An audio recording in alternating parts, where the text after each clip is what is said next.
Hello everybody, ladies and gents. Today we are joined with one of my favourite people in the property industry, somebody I love to follow, Mr. Rod Turner. Hi. Thank you for joining us today. Rod is an extremely intelligent fellow, I must admit, with a very inspiring property story, considering how he started and the time that he started, and has become very well known in the property community, especially on Facebook groups. Yeah. So Rod started his first real estate development career around 2006, 2007, started getting involved in that time. Yeah, probably the worst time to get involved in it in hindsight. That's exactly one of the things that I'm going to enjoy talking to you about. And you've done stuff like house conversions, HMOs in the north and the south, new build. Yeah, so you've got a very good wide experience of the property game. And yes, extremely famous for being vocal on social media platforms like Facebook. Opinionated, I think, is a word, yeah. Yeah, I mean, with topics spanning from investment, property, economics, politics, and Brexit. Oh, see, we've only gone not even 5 minutes and it's already been said. So, hi Rod, thanks for joining us today. And I think to start with, I would like to find out a little bit more about you. So if you could go back to your school days, what were you aspiring to be when you grew up? I was a bit of a nightmare at school. I went to a few different ones because I kept getting kicked out of them. But I was always a bit of a, I don't know, bit of a wheeler dealer, I suppose. And just like enjoyed having fun. Loved playing sport. All I wanted to do was play sport and have a laugh, really. And loved school. I was always working, always had a job. So I had sort of 3 paper rounds at one point. I worked in a hairdresser's cleaning up hair when I was sort of 13, 14, and kind of worked from there. And then when I was 16, because I was always quite a big guy, I started working on the doors of nightclubs and pubs and bars and things like that. And just kept kind of going. And then when I was 18, I ended up starting my own door firm. And I never wanted to be a doorman. That was never my thing. But I kind of fell into it. And at the same time, I was really into rugby and trying to sort of do stuff in that. So I went up to Leeds and was coming back sort of every other weekend because what I had down here had snowballed, and that kept growing and growing and growing, and in the end it was clear that was making me some money, so I kind of started to concentrate a bit more on it, and something I had zero passion for, but it worked and paid the bills, so that kind of continued. And you were building a kind of a team of doormen and door peeps? Yeah, we had about 100 doormen working. Wow. Yeah. So all over the place. It was a bit of a nightmare, quite stressful, dealing with very unmotivated people on part-time money and things like that. But yeah. So you've always had a money-making mindset, from having 3 paper rounds to building your own business, which had 100 people that you're working around you. And whereabouts were you based? Where that was London, yeah. That was London. So you're originally a London boy. Okay, cool. And but a lovable rogue then. You said you're getting a bit of mischief. Well, it depends who you ask. Yeah. Very good. And then, I mean, when did the idea of getting into property come about? Well, how did that come about? I remember sort of speaking to my mum, and she always sort of said to get in, to buy property, buy a house, buy a flat, whatever it is, and that was her sort of big thing. And I remember her saying sort of the first place she bought was for 17 grand, and then at that time it was, I can't remember what the price was, but it was crazy and gone up. So she'd bought somewhere in, I don't know, the 70s, and that was worth this. And I just remember thinking, oh, that's good. And I think she just wanted me out of the house, really, to be honest. So, I saved up. I was working, so I think I saved up about 30 grand to put down as a deposit, and got a mortgage, and that was it, really. I think the first place I got was sort of shared a party wall with Wandsworth prison, and it was a mess. It was horrible. Sort of did a lot of work to it. It was run down when you bought it? Yeah. And did a lot of work myself with sort of some mates, bodging everything, cutting every corner I could, to convert this sort of, I don't know whether it was 1 or 2 bed flat, but converted into a 3 bed flat in the end. And then just lived there with 2 mates. So essentially it was like an HMO really. Okay. And that covered the mortgage and everything. And they paid you rent, they covered the mortgage, and then you had the extra income. Exactly, yeah. So I was living for free and doing that. Yeah. And then I remember a mate of mine who was a plumber, possibly not the best plumber in the world. I remember him coming round to help me fix, I don't know, a light or something like that.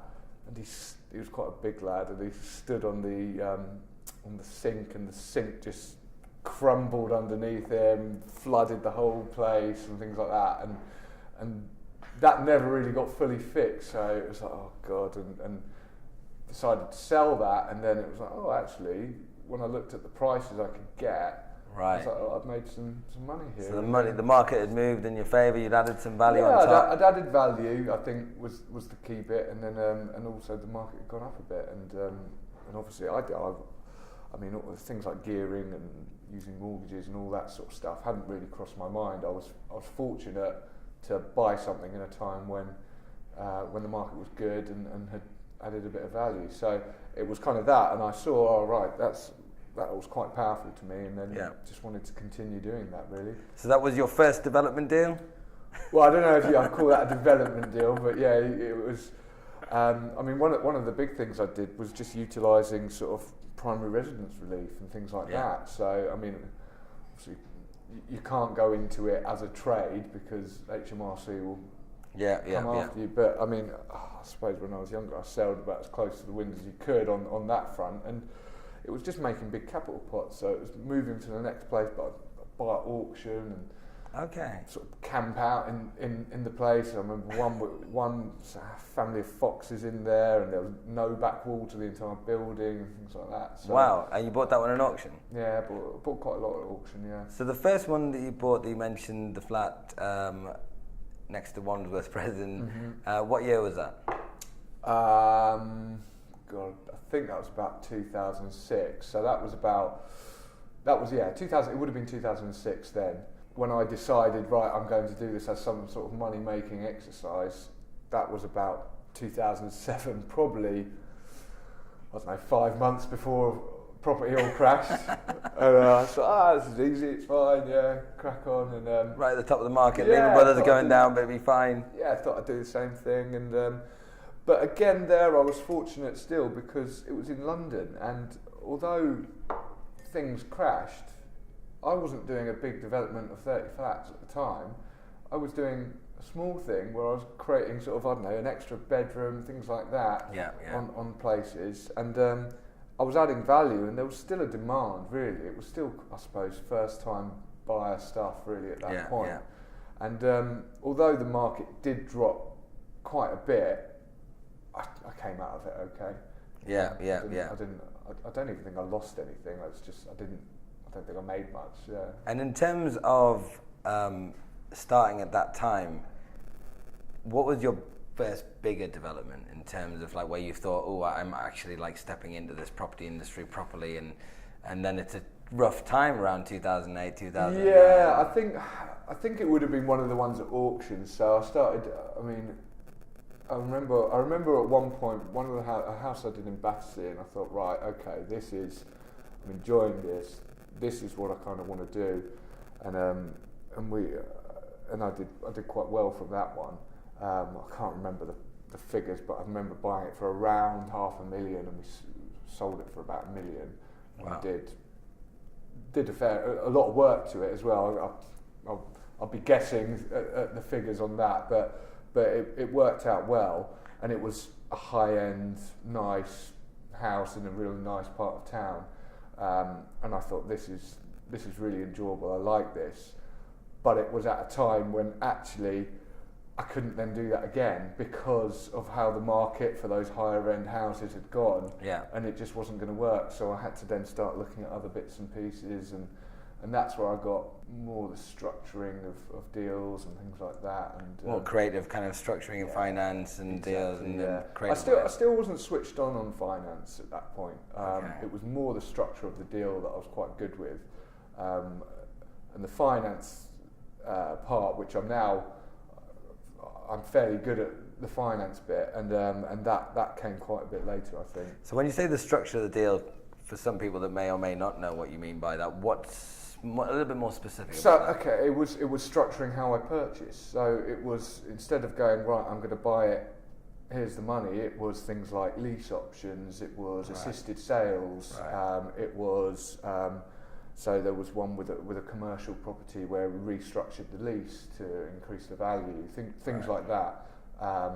So it wasn't just saying, right, I'm going to buy on this day and hand over the money. It was exchange, delay, completions. Yeah, all that sort of stuff. But it was also about ownership. It was, right, instead of me owning the property, you own the property, and I'll take a profit share from value added and things like that. And it was understanding, sort of utilising tax, because if I could find someone who owned the property and they could get their primary residence relief and they wanted to move, and I could offer to come in, use my expertise to increase the value, to get a sale at a higher price and take a share in those profits, for them it was a no-brainer, because they were paying no capital gains on that, because essentially it was their home. Creating win-win solutions that are not conventional or kind of mainstream knowledge.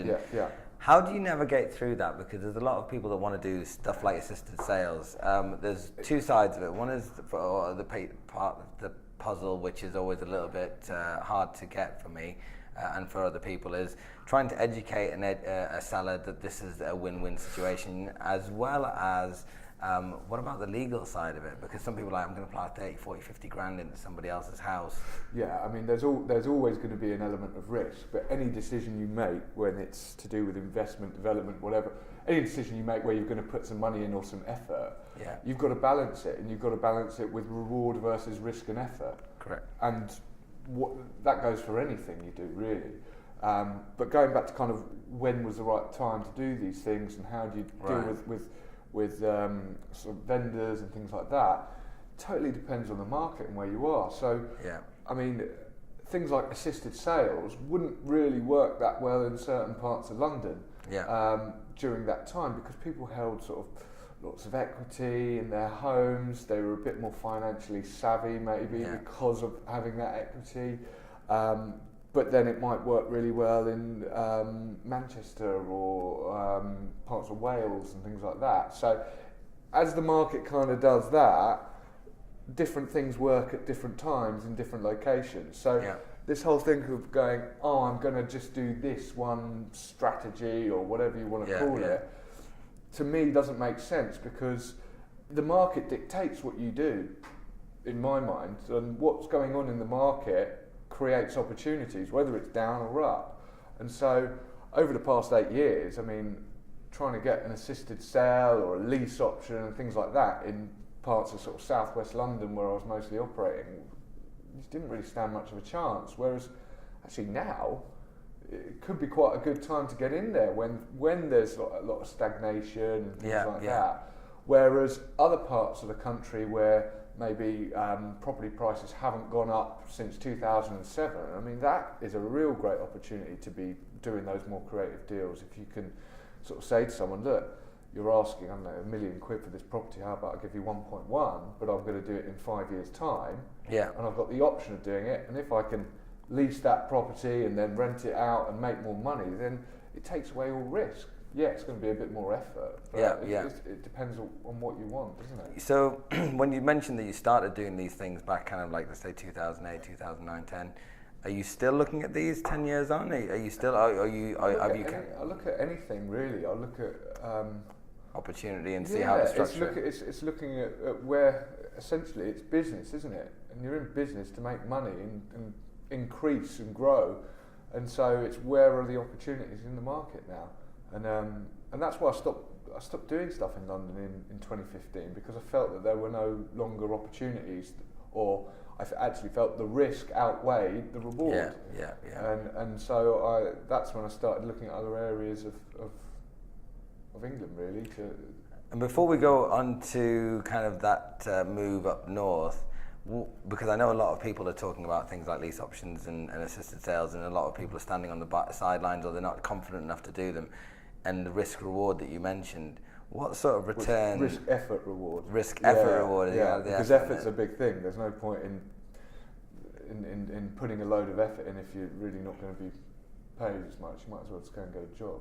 Yeah, that makes sense. Yeah, if you're going to bust your ass for 12 months for something that's not that much. It's like these deals that you get, I don't know, up in where you're County Durham, Ferry Hill. Yeah, so you can get places like that where, I don't know, you can pick up a property for £5 and rent it out for £2 a month, and it looks like a great ROI. It is a great ROI. It is a great, but it's what's the point? I mean, for £2 a month, what am I going to get out of that? Risk, effort, reward. Yeah. I like that. And for an assisted sale, what sort of, I mean, the effort, yes, let's say you've got to be in and out in 3 to 6 months. You don't want to be spending long time. I would always put a longer long stop on than that, just to cover your back. But there is no kind of right and wrong to it, and there's no definitive answer, because every single deal is different. Every different party will have different wants and needs, and you've just got to kind of get an idea of what someone wants and tailor it to that, really, I think. And so you've got to, absolutely, and everyone's got their own standards, and everyone's got their own way of looking at things. I mean, in terms of development, let's say you're always looking for that 20% on cost. Well, things have changed so much in the last couple of years. So whereas before, yes, I'll probably look at 20% on GDV. And the reason I look at profit on GDV rather than profit on costs is that when the end price, so when the sales price, if you're looking at selling, if that drops, okay, that's to do with your GDV. That's your end price. So if you're looking at the market dropping by 5% and you're looking at your profit on costs, that's not proportional by 5%. It's going to be more. So it's just a lot easier to look at developments on GDV. But the issue I have now is the way that rental stress tests have gone. Is your second option, let's say you want to do it up, sell, your second option was always to refinance. Now, there's a couple of issues I've always had with that. Essentially, you're basing both exits on one thing, which is the value. Because even if you've got to refinance, say the market's not selling, your surveyor's not going to, or your valuation guy from the lender is not going to value it at something that's not. Especially if you've had it sit on the market at 6 months, he's going to be, well, if you haven't sold it at that price, it can't be worth that much. But that's always been the way. But I think that the bigger issue now, especially with higher value properties, and especially in London and South East, and with lower yields, is rental stress figures. So whereas before you could go, right, I'm going to refinance this and I'll likely get 75% loan to value, now if it doesn't hit the rental stress figures, your option to refinance and hold it in certain parts of the country will likely mean you've got to then plug a big equity gap.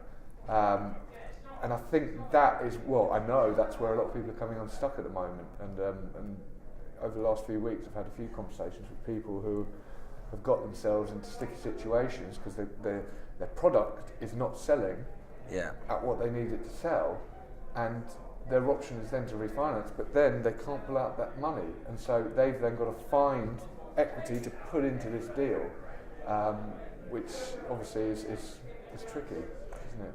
It is.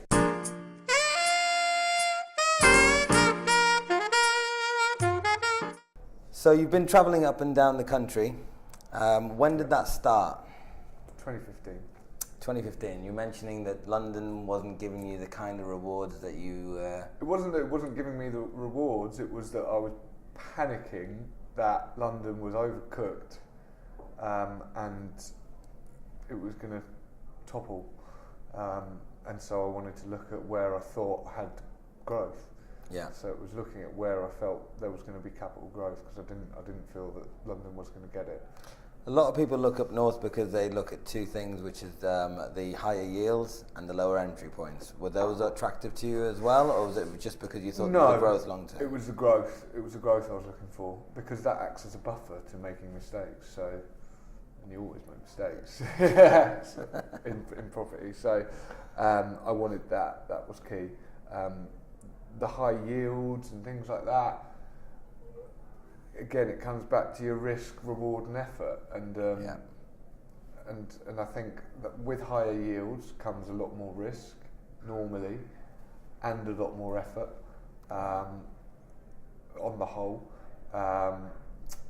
and you just kind of got to balance it up to what you want. But yeah, I went there because I felt I was looking. So I have some metrics that I look at, and I felt that London was no longer in a position where, like, every month I'd look at these metrics and feel this is now so tight that I think it becomes more and more risky. Is one of those metrics like affordability?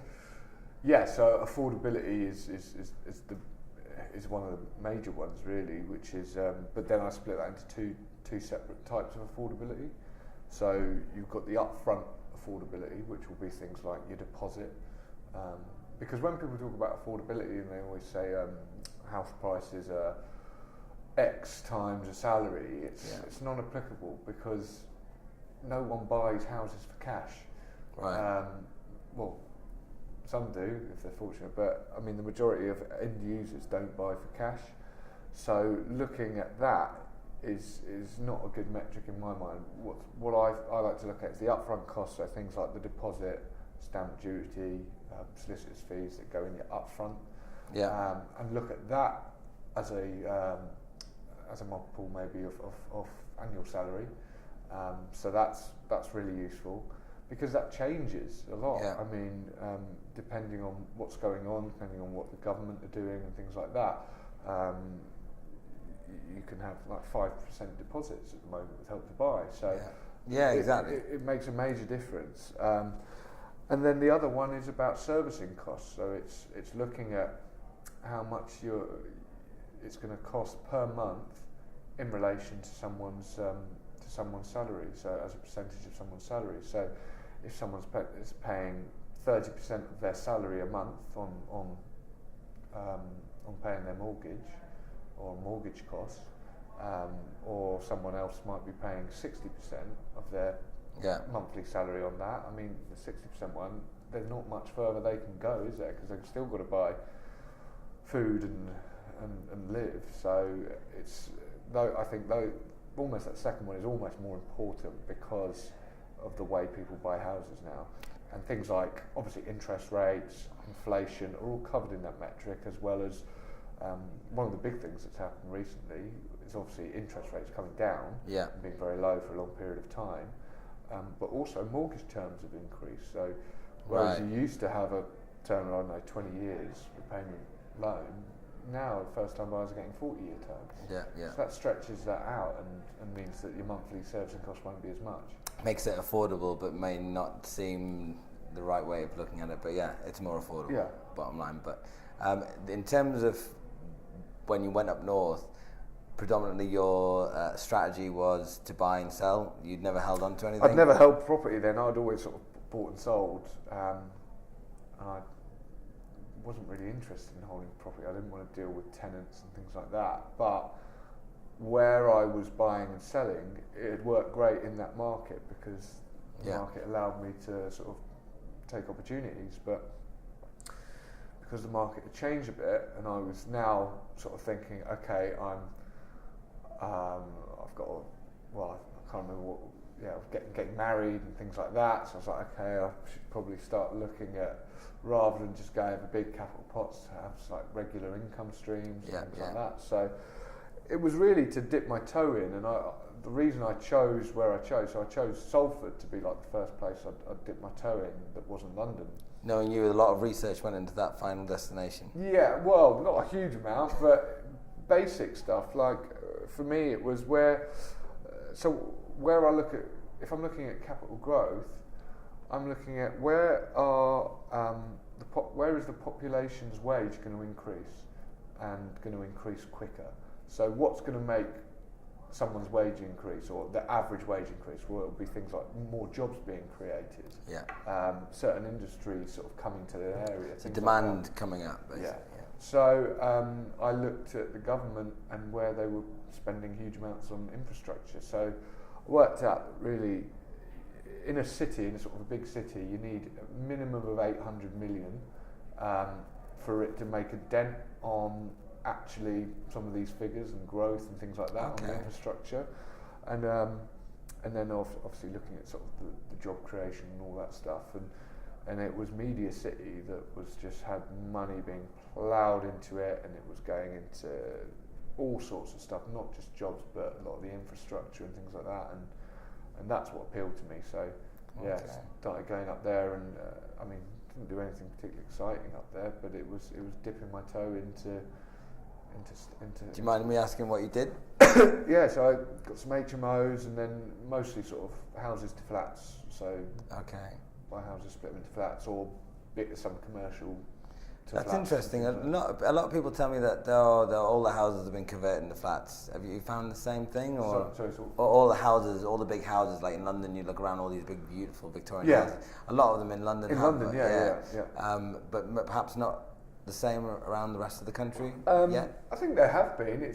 I think in London, you can't compare London to any other city in the UK, because London is a global city.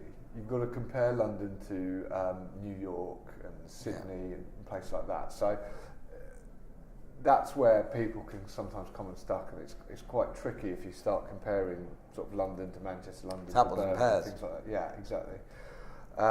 So what I kind of like with flats are really in demand in London, but in certain other places there might not be a huge demand for it. So it just kind of, you've got to look and do a bit of due diligence on what people want, what the demand's there for.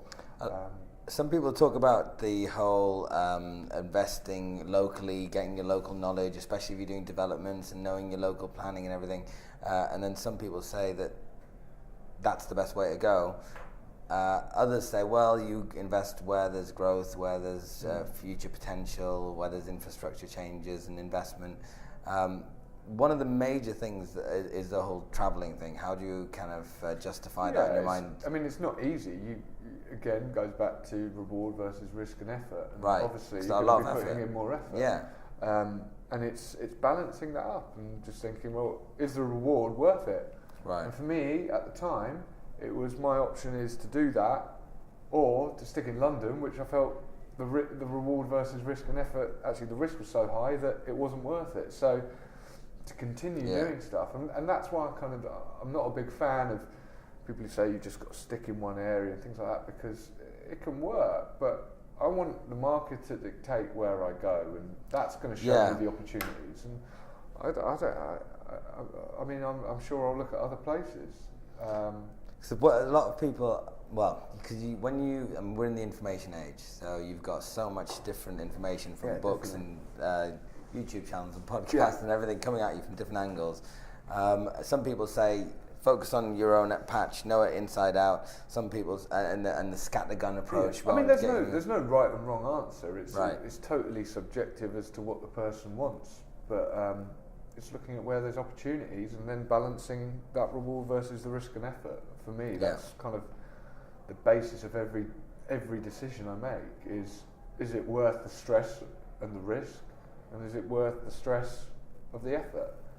And if it is, then great, let's do it. So with somebody with your experience, you've done conversions and new build. Yeah.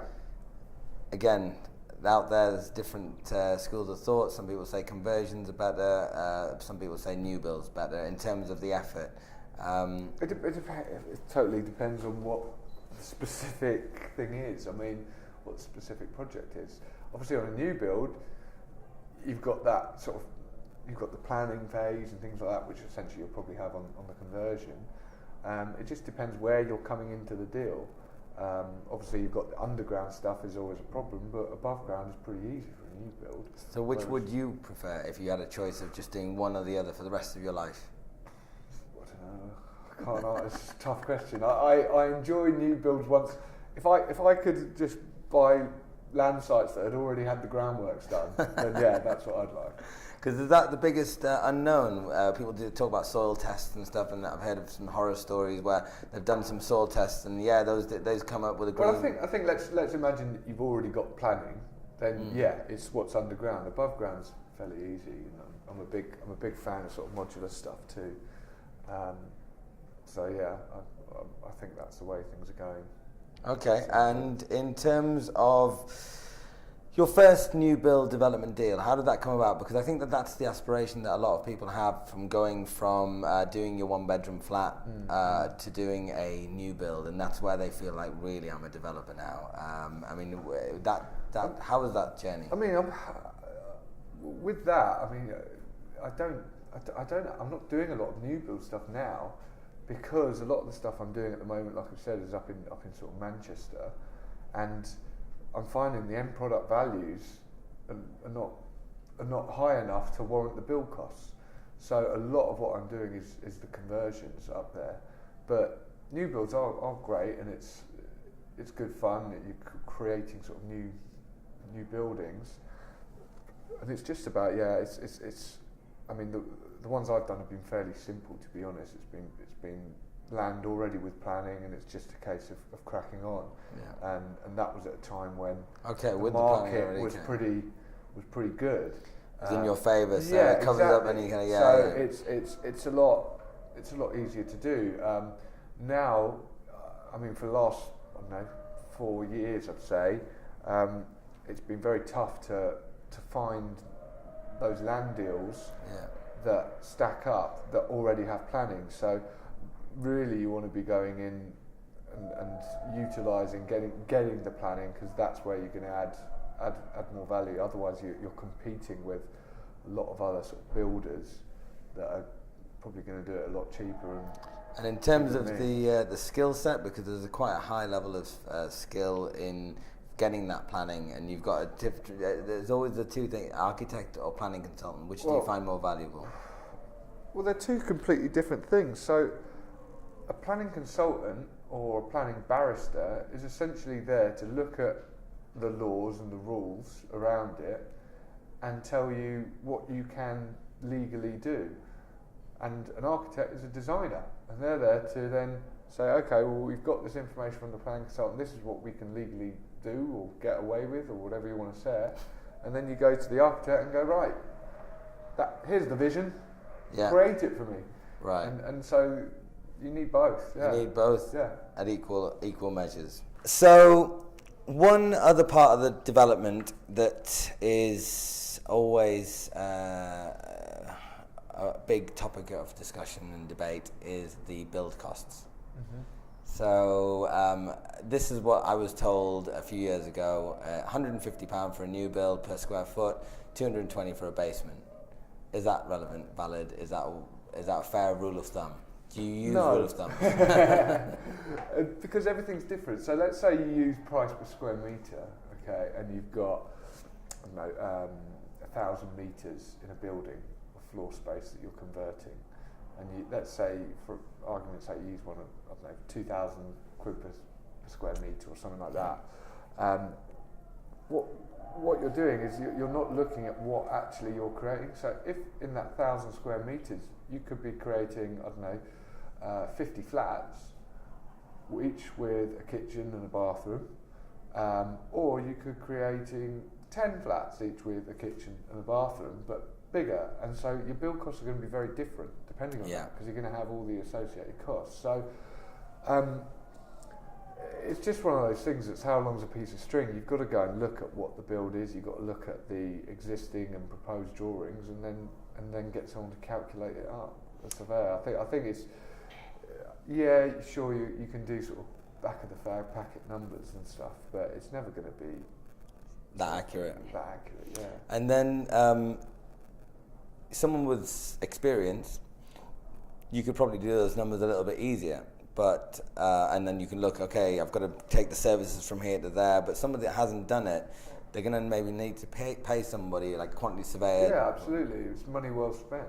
And we still do that on bigger stuff, because we need to know the costs. We need to know what we're going to have up front, and especially lenders want to see that. So if you're financing stuff, I mean, the lenders at some point that money's got to go down, that report's got to come in. Yeah, definitely. Would you say that I've had a few developers that have told me, how do you mitigate those kinds of risks if you're just starting out? Which is one of the next things I wanted to talk about is what's the best advice you would give to somebody starting out. Somebody suggested to me that it would be a good idea to joint venture with an experienced developer, learn and earn. That's quite a famous buzzword. I think that's a great way of doing it. The biggest thing that's tough when you're starting out is track record, and if you don't have a track record, you need to try and get a track record. Right. And it's like you're not going to set the world on fire straight away, but it's getting involved in people. And it's people talk about, I want a JV with someone else, but what do you bring to the table? Yeah. You need to look at what you're bringing. Are you bringing funds? Are you bringing expertise? Are you bringing a deal? These are all things needed in that. And if you're not bringing any of those things, then you need to kind of think about, well, what is it that I'm offering to anyone else? And then it's a case of, when it comes to lenders, the big reason people need a track record is to be able to get funding on things. So by owning 25% of the SPV is an obvious one. That's a great one. Having people on their team as well. It's a lot easier to borrow money now, especially at the moment. There's a lot more sort of financial instruments out there, and lots of lenders that are pretty flexible too. So I suppose it's just a case of, there's only so much theory can teach you. At some point you've got to jump in. Yes. Like you can't learn how to ride a bike in a classroom, so you've got to go and do it. And you're going to make mistakes, and you're going to learn from them.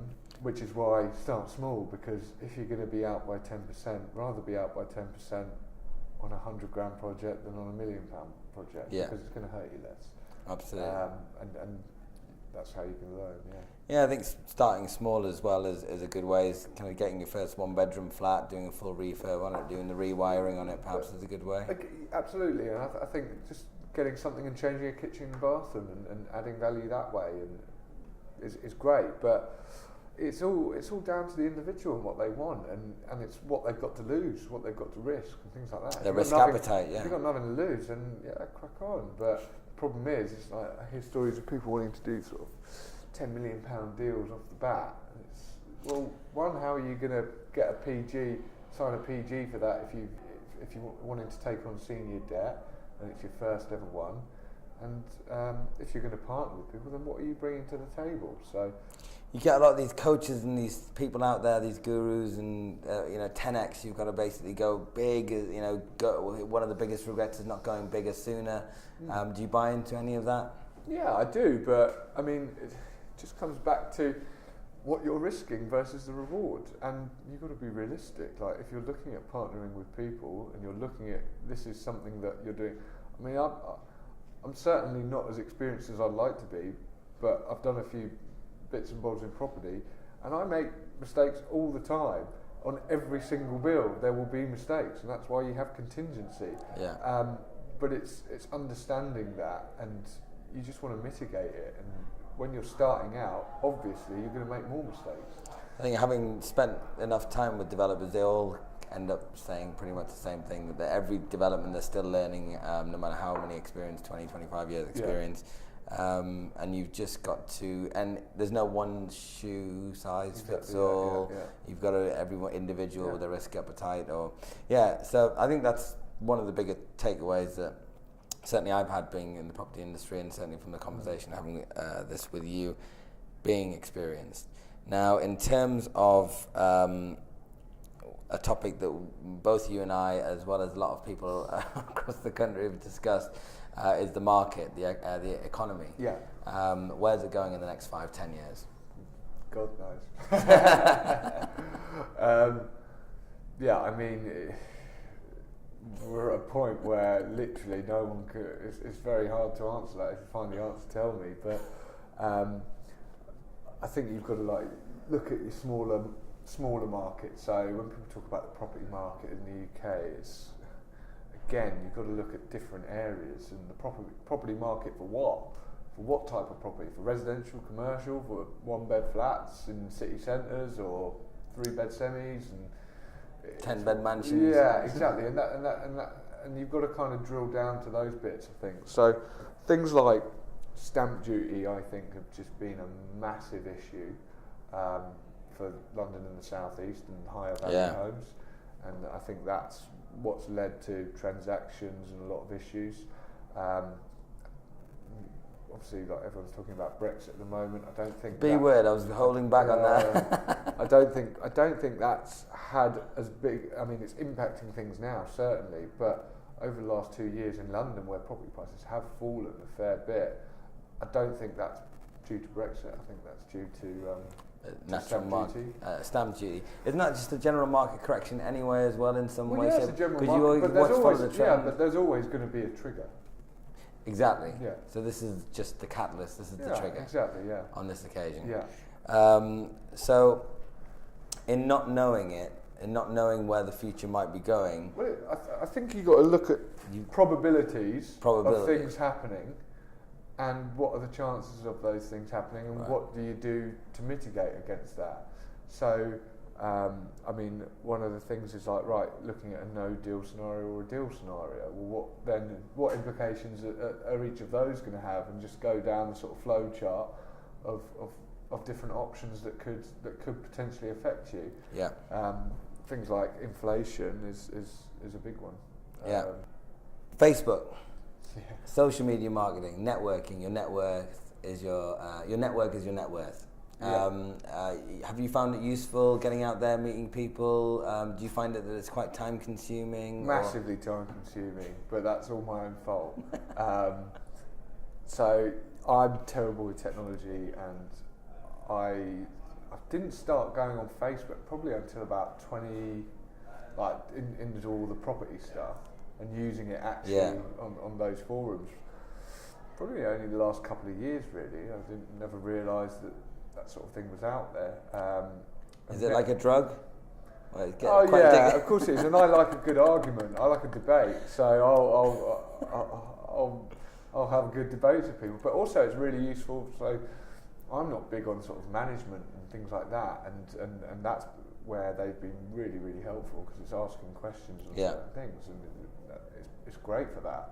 You get really quick answers off people that have been there and done it. You're leveraging knowledge from all across the country. I think it's brilliant, I think also you've got to be realistic about what you're there to do. What are you trying to get out of it? And are you trying to find deals? Are you trying to find money? What are you doing? What's your agenda? Yeah. As long as you understand that and you work towards it, then I think that's great. I think for me, it's just like I said to you. I don't know whether it was on camera or not, but I haven't sort of been. I don't do a lot of networking stuff because I'll be looking at what I'm trying to get out of it. I've started doing a bit more now, because in the past I've always found getting finance fairly easy. Certainly in the last, I don't know, 8 years, it's definitely been easy. However, I do think it's going to become a bit tougher, and when sort of the shit hits the fan, I want to be seen as a safe pair of hands to take that money and do something sensible with it within property. And so at the moment it's about raising a profile, things like that. So, getting people to know you, like you, trust you, having those 7 to 9 I don't think they even need to like you. I think they need to know that you're capable, and that you are, like I said, a safe pair of hands.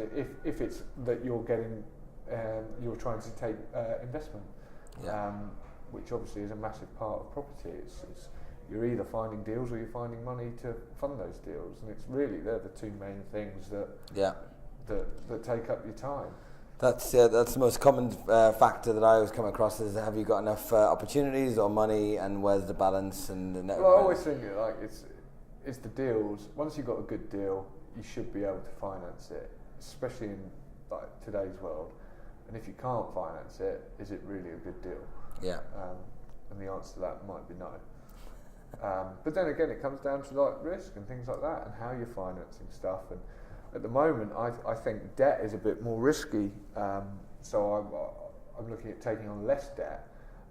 So where in the past you might use mezzanine finance and stretch the senior debt out as much as you can, I actually think that's a bit risky at the moment, and I'd rather give away some of that risk in the form of equity, and let someone have a bigger piece of the pie, but sharing that risk. Yeah. And I think that's a little bit safer at the moment, the way some of the market is in certain areas. What's the maximum loan to cost that you'd be willing to take debt on at the moment? I don't really go over 70%, 75, yeah. Okay, cool. That's good to know. So, as this is Property People, we like to discuss kind of experiences, ideas, problems and solutions. So, if I was to ask you, what is the biggest problem that you see that the UK property market is currently facing? I think it's the rental stress tests.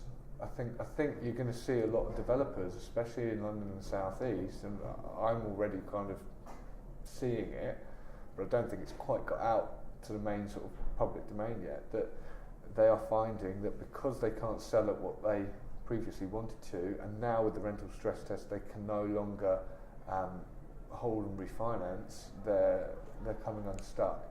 So I think that's a big issue, and I think people need to look at those rental stress tests almost as a first exit rather than selling being. And what you're saying, people, specifically developers who are building out, and they need to make sure that their exit works in those terms. Even if the GDV falls by 5% and they're happy to leave a little bit more money into it. It doesn't matter. The GDV is almost irrelevant. It's that comes secondary after the rental income and how much if they're renting that out, that's gonna cope with it. Yeah. But the biggest problem in property, without a shadow of a doubt, is that house building is slow for what's required. Which brings us on to the solution. Well, planning laws need to kind of be made a little bit easier and quicker. But then there's things like modular housing and stuff like that, which is great. But also it's trades. You need people to build these houses that are capable of doing it. And I think that's a big issue we have at the moment. Things like people going into university over the past sort of 10 years has been massive, and trades have suffered as a result. So actually we need more bricklayers, we need more electricians and plumbers and things like that. And that's one of the biggest problems that every developer has, is getting decent quality trades. And it's a big problem. So if you talk about planning and being a bit faster, talk about modular builds, kind of making things a little bit smoother, and perhaps people retraining, bring vocational training back. To have more trades, more skills, lower the cost of the build. It's not necessarily about lowering the cost of the build, it's about getting the houses built efficiently. Built well and efficiently. Built well and built quickly. And in the right places as well. When you look, sort of, obviously we're in London, look at how many new houses have been built in London. The answer is not many. There's been lots of flats. But not many houses, family units. Yeah, exactly. So that's a big issue. But then again, you've got lots of areas of the UK where there's lots of empty homes that aren't being utilised. So it's about infrastructure and all this sort of stuff. Bigger problems than I can do. Maybe that we've got time for today as well. I'd like to thank you for coming and joining us. I'm sure I would like to do this again with you sometime as well. Where we can talk about infrastructure in HS1 and HS2 and the north and the south and many more things. And maybe the next evolution of Facebook, if it's going to last the next few years. But I won't be on it. If people want to get hold of you, if people want to find you, how should they get in touch with you? What's the best way? Just get me on Facebook, probably. I think that's the easiest way, Okay, cool. Thank you very much. Hope you've enjoyed it, and we'll catch you next time. Cheers.